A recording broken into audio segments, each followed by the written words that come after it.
Hey everybody, welcome back. It's DJ K5 Guitars Guy. Yeah, I know I've been gone a minute, but I'm back now. So let's get into it with the jam and series progress week. First up, technique.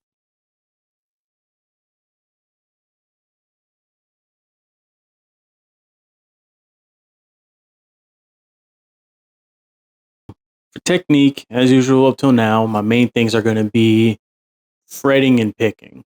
Figure, despite the fact that I have to do more advanced stuff on the actual other progress series with the songs, figure for this one, I'll make sure I keep working towards making sure I got the fundamentals going and work my way up. Because as I was thinking, I figure get this part going good, everything else should rise as well. So anyway, first for fretting, main thing I'm working on is still trying to make sure I get to the point where I'm not muting the string below when I don't want to. Big one for that is the pinky.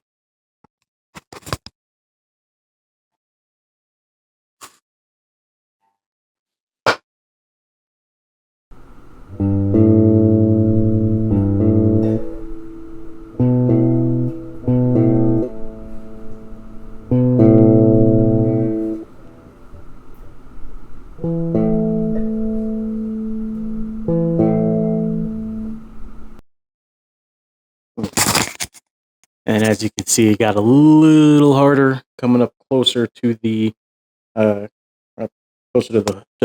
pickups, and I end up having to really push my wrist out there. That kind of hurts. Plus, I'm basically elbowing myself in the stomach, but something to work on. Plus, obviously, it's easier going to the higher strings since that bend doesn't have to go as far.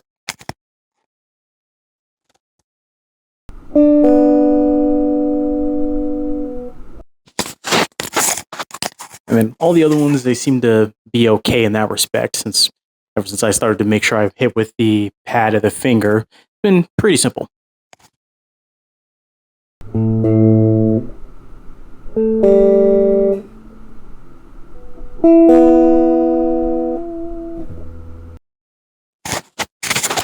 Yeah, that'd be the main thing, but I figured that part where I have to bend my wrist a little more, probably something I gotta do until I get a little more familiar with it. So that's one thing. As for picking, again, as usual, main one is making sure my upstrokes are nice. For a strum, it doesn't sound too bad.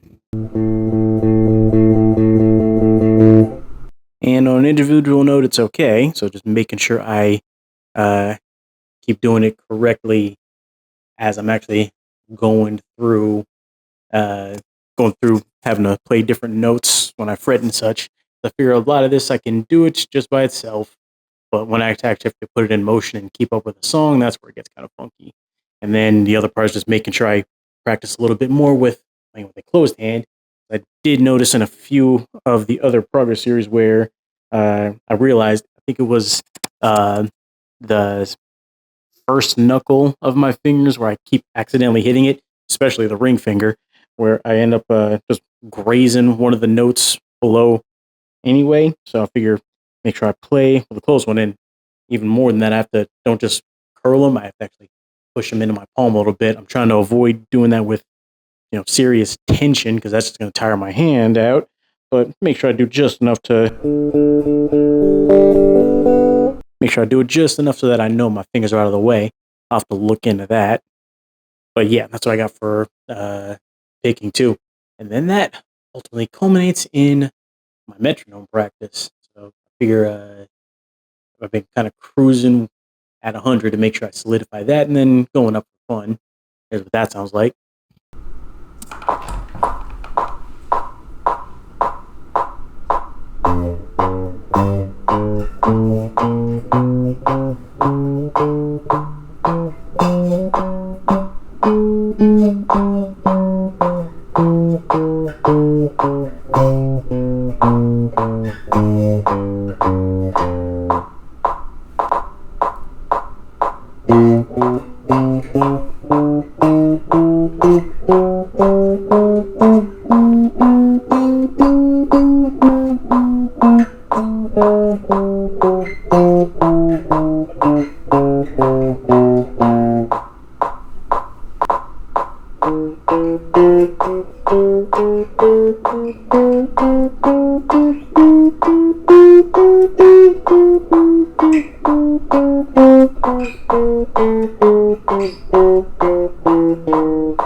So as you can hear, not bad. Still need some work though. I figure once I got up to about 120, it was a little tougher to keep up with the tempo.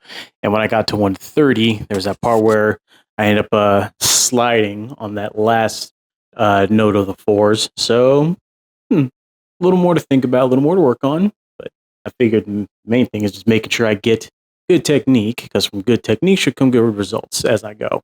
So I'm just got to keep working on that. Yeah, that's it for technique. Next up, guitar theory.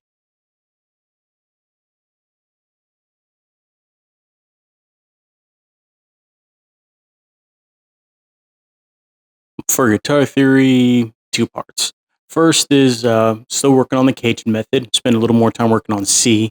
Well, I realized I don't really need to work it to the point where I master it. I figured just get to the point where I have a basic idea and then do the same thing for the others, and then I can build them all up together. Because if I just focus on trying to master this part specifically, it's going to take even longer. But anyway, for this part, like I've mentioned before, there are also two parts for the C form, which is using that same C chord shape in different positions across the fretboard. That one's still taking some work. So here's the original C chord shape.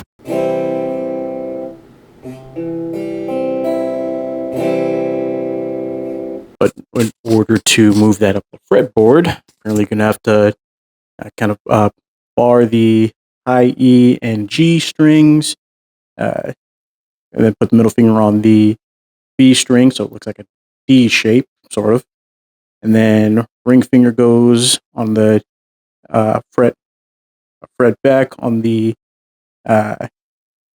D string, and then pinky goes a fret up on the A string. That one doesn't really sound all that good right now.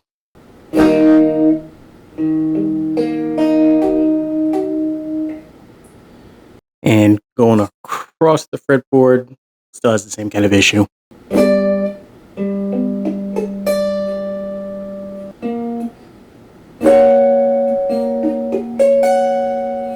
And working on this one, it's kind of weird. When I'm closer to the headstock, the problem ends up being that even if I make sure the middle finger is well out of the way, still trying to play the high E with just my index finger and the G string is kind of tough. So the high E string ends up getting muted.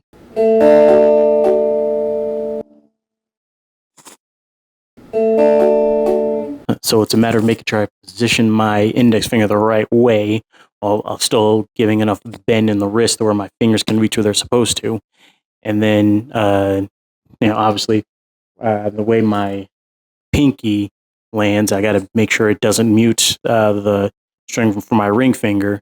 And then, oddly enough, as you heard, when I come up, it kind of inverts a bit, where the D string is still muted by pinky, but it's easier to play the high E, whereas the G and the B get muted. So yeah, something interesting to work on, but I have to keep up with that. Anyway, the second part of working on the C form is working it as the arpeggio. So yeah, I'm still trying to wrap my head around that one, so it's still kind of slow to do.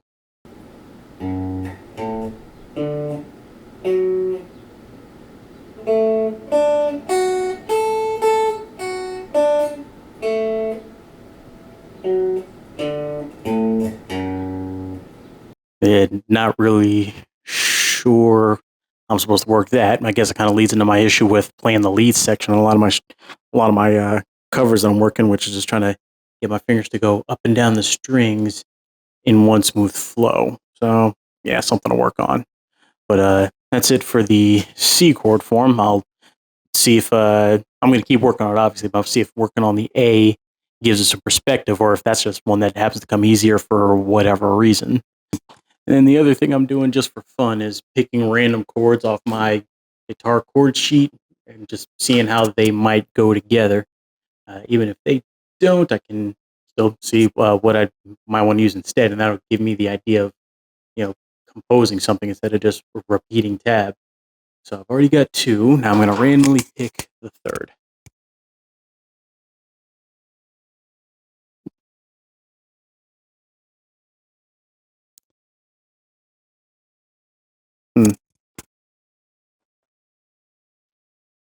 So D flat minor 6. So here's what that one looks like. Let's see. On the second fret, first finger goes on the D string, third finger goes on the third fret of the G string, second finger goes on second fret of the B string, and then fourth finger goes on the fourth fret of the high E.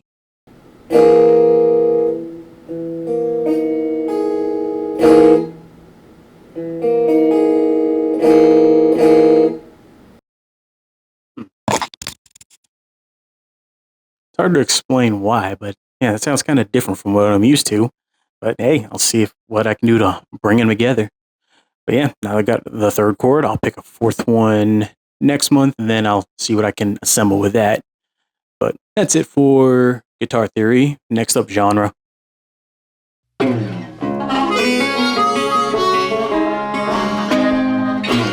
used to have a job, but I got laid off. I used to have a wife, but she said she had enough. I used to have a car, but it got repossessed. It seemed the Lord had found someone he likes to test. I've lost all the man could lose, that's why I sing the blues. All right, so for blues, I figured technique part is just making sure I'm not hitting the wrong strings while I'm working my 12-bar blues as usual.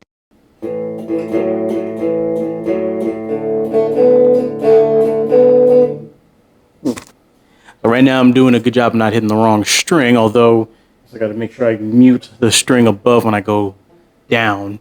So yeah, I figure that's coming along decently. I'm making sure I get a good curl, and since I'm only using 2 fingers, it's easy enough. Although there is that other version where I use the pinky. I'm keeping up with that one, but I figure I want to make sure I stick with this one as a home base for what I'm working on. And then as far as guitar theory, I figured I'd dissect it. So the root chords are, let's see, A, D, and E, so 1, 4, and 5. But if I actually look at the notes that comprise the chords themselves, it's A, and then, well, it's open A, and then this will be E, which makes this one F sharp. And then going down, there's the open D, which makes this A, and this B. And then the open E, which makes this B, and this C sharp. So while the root notes are 1, 4, and 5, the others are 1, 5, and 6, with the open A and the open E ones being sharp on the 6th. Whereas the D, it doesn't look like it's sharp, although I'm still trying to figure out that whole thing with whole steps and half steps to see if it technically fits. So yeah, I got to do a little more research into that. But yeah, I found it interesting that going along with 1, 4, 5, but all of their compositions are 1, 5, and 6, and how and actually run through all the notes. Like part of me was just expecting it to be the same things, like with a full E chord, where it's the same 3 notes, E, C, and G, if I remember correctly. Whereas this one, it pretty much goes, there's an A, a B, a C sharp, a D, an E, an F sharp.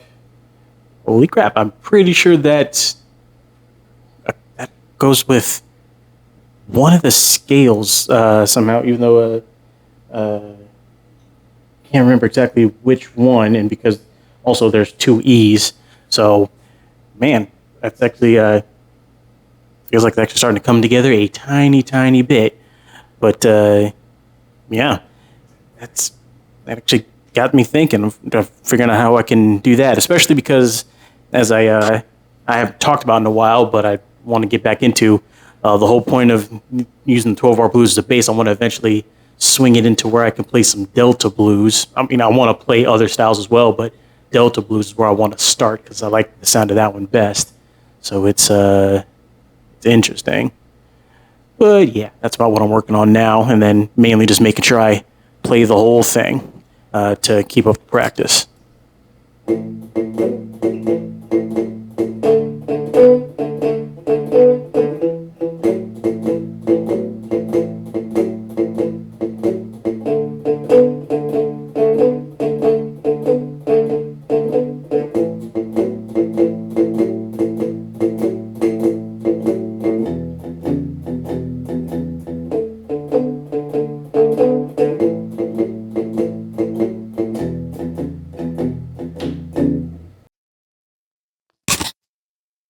And also, at some point, I got to figure out how to play a decent ending because I only know turnarounds. I still got to work on that ending I was working on before, the do do do do do do do do do do do do do, that kind of thing.